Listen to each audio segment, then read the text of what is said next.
Hi there, Year 7. Welcome to another online RE lesson. Today we are going to look at the question of how did the Buddha reach enlightenment?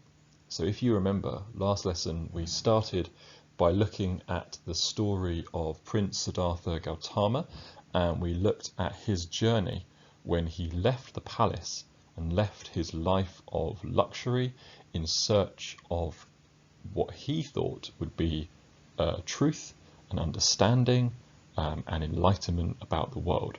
And we're going to just quickly recap that story before we move forwards.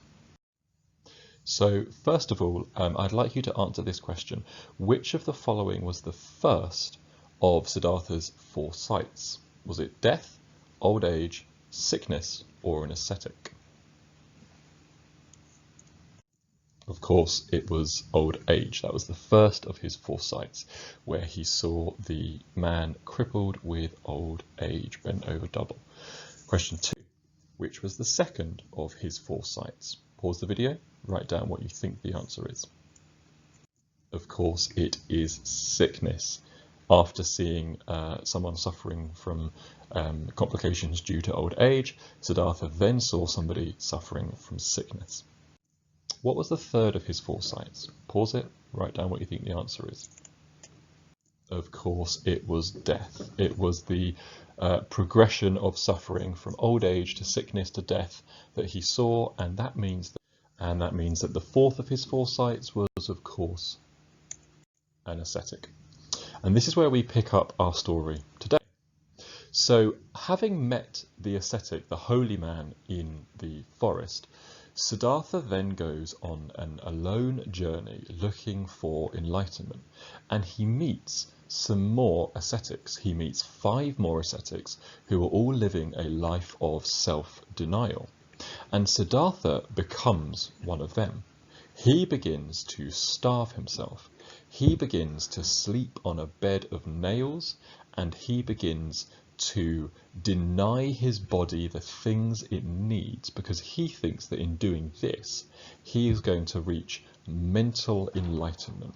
So if he denies his body what he needs, his mind will be free to reach enlightenment. So he punishes his body, and as we've already explained, this is what he's doing to try and free his mind and find the answers it is searching for. However, before long, Siddhartha becomes ill. His hair begins to fall out. You can see his bones through his skin. It is obvious that this life of self-denial and starvation is in fact killing him. Legend has it that Siddhartha would survive on a single grain of rice or a single spoon of sugar per day. And he realized that if he carried on living this lifestyle, he would die. And that wasn't what he was aiming to do. He was aiming to find enlightenment. He wasn't aiming to die. So he began to eat. And the 5 ascetics that were with him saw him eating and thought that he was living a life of luxury, so they abandoned him. So Siddhartha has realized that whilst he shouldn't go back to his old life of luxury, he shouldn't go back to the life that he grew up in of opulence and wealth and not needing anything, he also shouldn't live a life of complete starvation. He realizes there must be some kind of middle ground that is somewhere between extreme wealth and extreme poverty, extreme eating and extreme starvation. There must be a middle ground, and that's what we call the middle way. This is all about moderation, and this is a key Buddhist teaching today. And this is a key Buddhist teaching that Siddhartha realized when he became enlightened. So his upbringing was that of luxury, never wanting for anything. His time as an ascetic was one of extreme denial, starving his body what it needed to survive. And neither pleased him. Neither were helpful for his health and his mental enlightenment.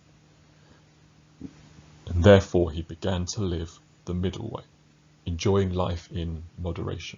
And we will look at this in a bit more detail in lessons to come, but I want to pick apart what that means.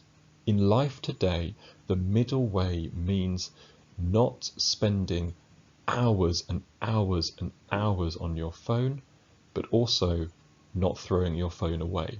It means using it carefully in moderation. The middle way means not eating donuts for breakfast, lunch and dinner, but also not never eating donuts. It means enjoying one as a treat from time to time. Enjoying life in moderation is about getting the best out of life, but not denying yourself what you need and also not overdoing what you need. If we look at this picture, this is a picture of the city of Mumbai, which is in India. And you can see here that there is the two extremes of wealth. On the one side, at the top of the picture, we have sky rises, offices, hotels. These are places where millions of dollars are traded. Money, wealth, status, power, all exist in this area of the city. Just a few yards away from those offices, those blue roofs at the bottom are slums. In those slums live hundreds of thousands, if not millions, of people. They are packed together, crammed into tight, uncomfortable, unhygienic living conditions. If we're looking at the situation of COVID-19, it's in those slums that people are going to suffer the most because they have poor access to clean water and poor living conditions, cramped living conditions, lots of people all in one space together. So it's going to affect the poorest more than it's going to affect the richest. Both of these situations, you could argue, are not healthy. It is not necessarily healthy for somebody to be living in such extreme wealth, and it is certainly not healthy for somebody to be living in such extreme poverty. And if you were to just combine the two of those, if you were to say take some of the wealth from the top and give it to those at the bottom, then everyone can live in comfortable, not extremely wealthy, not extremely poor wealth. Now, is that a realistic way of life, do you think? Do you think we should live the middle way in our own lives? Do you think the world should live the middle way? Do you think we should take money from the richest and give it to the poorest so that everyone is in an equal state and middle state? Have a look at this fact. 33% of people, that is 1 in 3, worldwide suffer from some form of malnutrition. That's not having enough food. Now, is this because A, there is not enough food in the world to feed everyone, so we need to grow more food, create more food for more people to eat? Now there's 7 billion people on the planet. Or is it B, there is enough food, but it's not distributed evenly? What do you think the answer is? The answer is B. There is enough food today on this planet and enough food in production to feed 7 billion people. But 1 in 3 people do not have enough food to eat. So something is going wrong with the distribution of that food. Too many people are taking more than they need and are not giving it to those that do need the food. So the myth is that there's not enough food in the world. That is not true. The fact is the world produces enough food to feed everyone every day with 1.9 kilograms of food. That's 50% more than you actually need to live. That's 3,200 calories. So there is more than enough food for everybody every day, but not everyone's getting it. Out of a population of 7 billion people, about 2 billion suffer from malnutrition. As we said, that's roughly 1 in 3. Out of 5 billion adults, nearly 2 billion are overweight or obese, so have been eating more than they need, you could argue. That's nearly half of 5 billion adults. Out of 667 million children under 5 worldwide, 159 million are too short for their age due to a lack of nutrition. 50 million do not weigh enough for their height due to a lack of nutrition, but 41 million are overweight. So if we were to take the distribution issue and apply it to the middle way, you could say that we should not be having anybody eating more than they need, and we should not be having anybody eating less than they need. There is enough for everybody to eat food in moderation. So what I'd like you to do today is I'd like you to write a middle way response to the problem of world hunger. I'd like you to address it to those who are taking more than they need, and I'd like you to explain to them that they should enjoy food in moderation.